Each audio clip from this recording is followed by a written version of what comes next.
Hi, this is Chelsea Muna, and this is Chelsea's Entertainment Corner.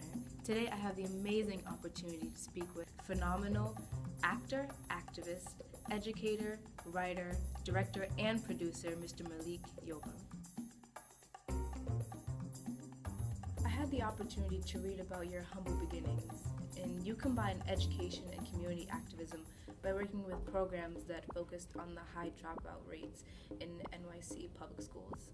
However, it appears that your baby was City Kids Foundation, a youth leadership organization. Will you talk a little bit about what compels you to work with youth? And if you could impart 2 gems of wisdom to young black men, what would they be? Wow. First of all, let me say, it's a good question.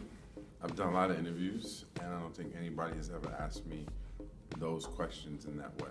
So kudos to you for doing the research and then framing the question that way. Or the questions. For me, my father always said that there's a crack, fill it. I grew up in a family that was community-minded. If it was walking in the hallway of the building and there was a piece of paper on the floor, my father said, pick it up. So I didn't put that there. He said, you live here, pick it up. Or if,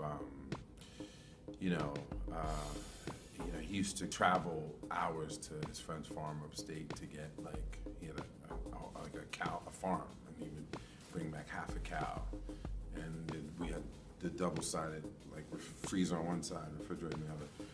And he would, put some of the meat in our house, and he'd drive down to Philly to give it to a poor family, or there was a family in our building whose father was incarcerated for 8 years, and my father took care of that family while the father was locked up. As a Muslim, he felt it was his duty, as one of the tenets of Islam, to take care of other people in that way.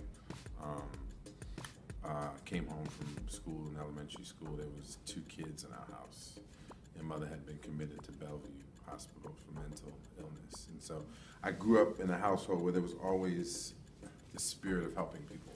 Middle school, kids always came to me with their problems. And I was like, I don't know why I'm telling you this, but then they'd tell me some life story, and I felt like I just had some wisdom to share around it.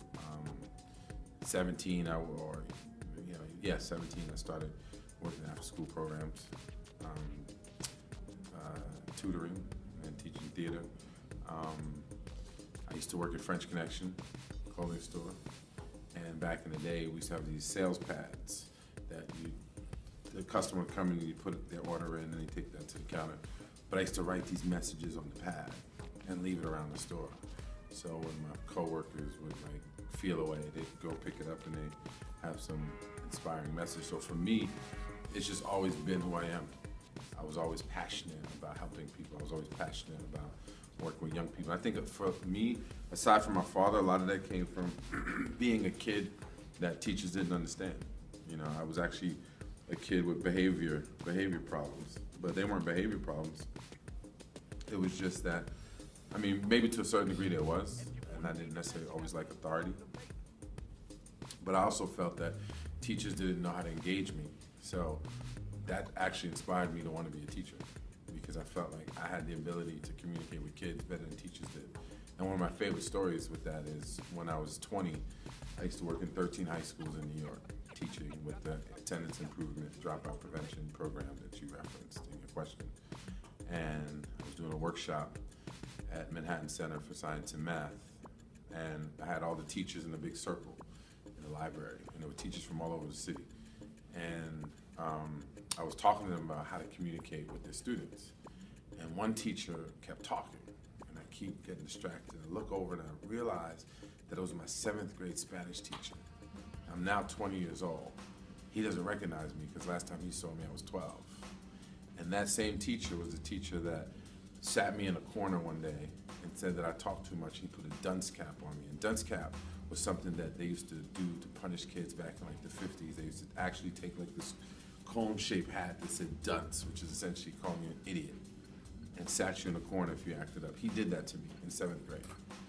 And so when I saw him in the circle and he kept talking, and I'm there facilitating a workshop on how to communicate better with students, I called him out. I was like, you're that teacher. He's looking at me. I was like, you were my 7th grade Spanish teacher. And I told that story. I said, now here you are, while I'm doing a workshop on teaching teachers how to communicate with students, and you're doing exactly the thing that you told us not to do. So my motivation from my father, one, just from an innate sense of wanting to help people, is two, but also that kind of injustice. And I felt like, there are many, many kids that went through that kind of thing with teachers that didn't respect them, that didn't respect their capacity. They automatically target them because they look brown or black or whatever. And you asked about what kind of jewels, if you will, can I impart on young black men. Don't see yourself as a young black man. Even if the world does, see yourself as a human being with amazing potential. See yourself as great, see yourself as unstoppable, but not with an ego, but with a spirit of service and a spirit of curiosity. People ask all the time, so you're in Hollywood, how is it for black actors? I'm like, if I thought about that, I wouldn't do it. I just think about what my purpose is, and my purpose is to serve. My purpose is to contribute, and if you move from that spirit, it doesn't matter how other people see you, it's all about how you see yourself. Although you've done great work with youth in the community, most know you as a talented actor. In an industry that's so fast-paced, cutthroat, unapologetic, and scandalous, what advice do you have for young artists that would promote longevity in this career? I think you are doing what young people should do. You've created something for yourself. And another thing my father always said is build your own generator so when you turn off the power, you still have lights. And so, if, as an example, I was doing Empire, and we did 12 episodes. During the 11th episode, I get a phone call while I'm in St. Louis working on a documentary on Ferguson, and I'm told that my character's gonna get killed in the 12th episode. So if I didn't have my own stuff going off, I might have jumped off a roof, because I'd be like, oh my God, the hottest show in the world right now, they're killing me off. But I've got music projects, movie projects, fashion projects, documentaries, all kinds of business opportunities in this country and other countries, all at the same time. In fact, I'm traveling around the world on a platform of building your own empire. So I use Empire in South Africa, in Australia, in New Zealand, in other places where the world's like, Empire, Empire. Well, I can go there as a celebrity, as a member of Empire, but the real objective is, how are you building your own empire in Jamaica? We're working on a project to build a ferry that goes from Montego Bay to Ocho Rios to the Grill that doesn't exist right now for hospitality and tourism. It's going to create jobs locally. I co-founded a company called Iconic 32, which drives cultural movements for social good using pop culture. So we use technology, we use sports, we use music, we use fashion. We consult with companies around their corporate responsibility platform to help them reach millennials, which you may not call yourself, but you would fall within that group of young people that are the future, that companies are trying to reach with all their products to sell you more stuff. And so it's not enough to sell you stuff, but if they're not improving your life in some way, then they're not doing their job. They're not being socially responsible. If they're not contributing in a way that's going to improve not just your life, but the life of people on the planet. So it's about creating your own path and creating your own thing, and not just going to school to get a job, but go to school to, like I used the word curiosity before, to remain curious, to figure out ways of creating your own path, to figure out what you can contribute to society needs, paying attention to people, knowing that you're all connected, that it's not just I'm gonna go get mine and this is about me and mine, but no, I'm really living to make sure that everybody has what they need. I think the more people that think like that, the better off the world's gonna be. New York Undercover, September 1994, was really the project that catapulted you into the limelight. How did you land that part, and how, if at all, did your life significantly change? I mean, the short version of that is I was doing Law and Order, and it was the same producers that literally I was shooting an episode of Law and Order, and we broke for lunch, and I went into the producer's office and auditioned for New York Undercover and went back to work. on Law and Order, and then got the job. That's the short version. The longer version is Jackie Brown, who was a casting director, who casted me in Cool Runnings, also casted New York Undercover. And the longer version is my whole career, even in New York Cool Runnings, which led to New York Undercover, which started when I worked at the City Kids Foundation, which you asked me about before, about the AIDB program, which is Attendance Improvement Dropout Prevention. So when I worked at City Kids, one summer we ran out of money, and but I was volunteering. I had a job. I mean, they paid me, but they didn't have funding. But I had another job as a busboy and a waiter. So I said I'll stay and volunteer because I was making money in my other job. And there was a sign on the wall that said this movie was auditioning and was paying $325 a day. It was more about the money than I was like, whatever's paying $325 a day, I'm going for it. And I got that movie. And the guy who wrote that movie was his name Jamal Joseph. The movie was called Seriously Fresh, and it was about AIDS. It was like 1989, before the AIDS epidemic really kind of took over. And I went and auditioned for that movie. I got it. And Jamal used to be in the Black Panther Party. He had just gotten out of jail from doing 10 years in Leavenworth for his involvement with the Panthers. And he was so captivating that I invited him down during Black History Month to talk to the kids. And it was Jamal who called me one day and said, hey, they're doing this movie about the Jamaican bobsled team. Why don't you go audition? Call this woman Jackie Brown. So you got 3 versions of the same story. Mm-hmm.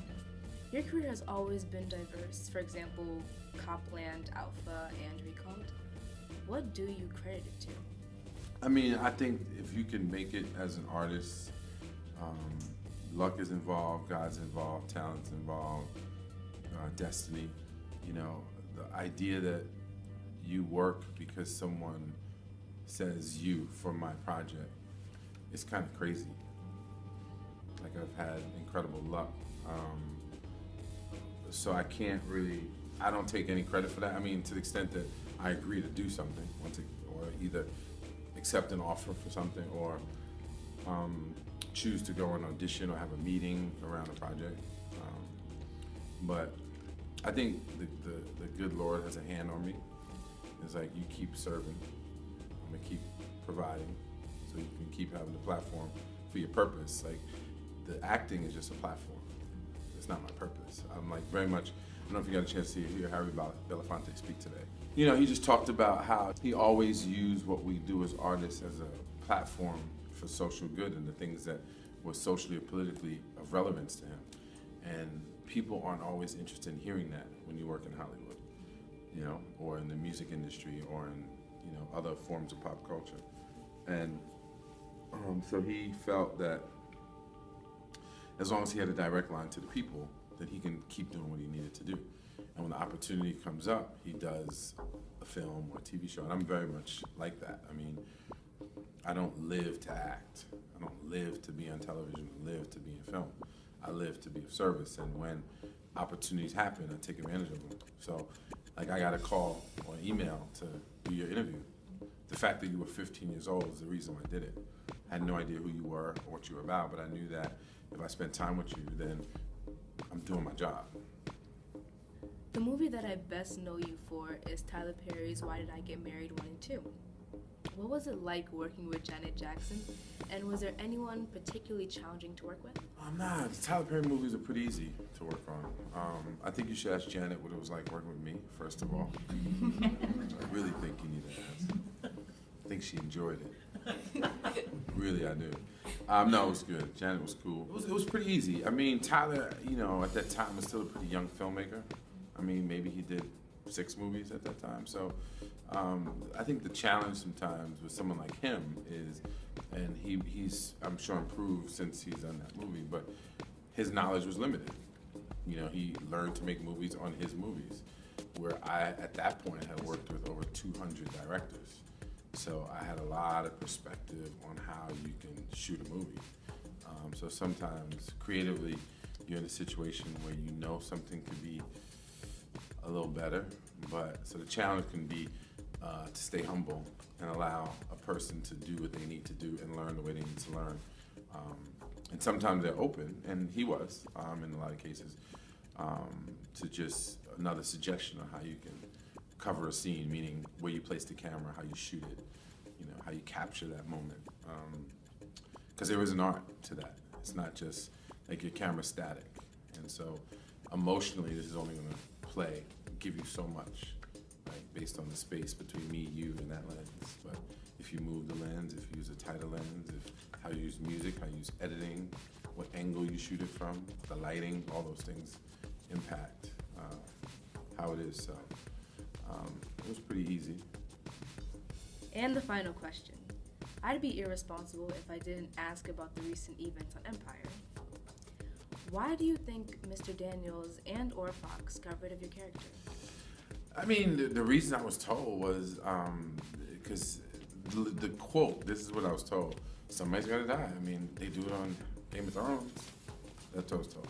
So, you know, they just told them that they needed to lose a beloved character at the end of the season. So it was up to them to choose who it was. And so Lee had other ideas on who it could have been. But God got this. So I don't really look at it like, you know, that show is not real. It's a show, right? It's a TV show. So it's a story that the creators of the show chose to tell in the way they chose to tell it, which is why my father's words, build your own generator so when they turn off the power, you still have lights, I've always lived by. So that when people decide, you know what, because essentially they're like, you're fired. I mean, if you can call it writing off a show or killing the character, but someone's ending your employment, and that's kind of crazy to me on one level. Like, people who have jobs, like, I don't think you should work anymore on this. That's kind of nuts. But it is the nature of the business. I mean, it happens on Walking Dead and Game of Thrones. It's, you know, I've seen it happen to other actors on projects I've been on, so I can just tell you what they told me. Ms. Yoba, I'd like to thank you for your time, and I look forward to seeing you in more great projects. First of all, who did you do this research with? This is all you? Yes, and my mother. All right, you're misimpressed. Okay. I'm giving you props. That was my moment of like. No, I'm with you, man. This is all good. We're gonna have to hire her. She's gonna have to do some stuff with us. Your voice is your power. Never be silent. This is Chelsea's Entertainment Corner. Peace.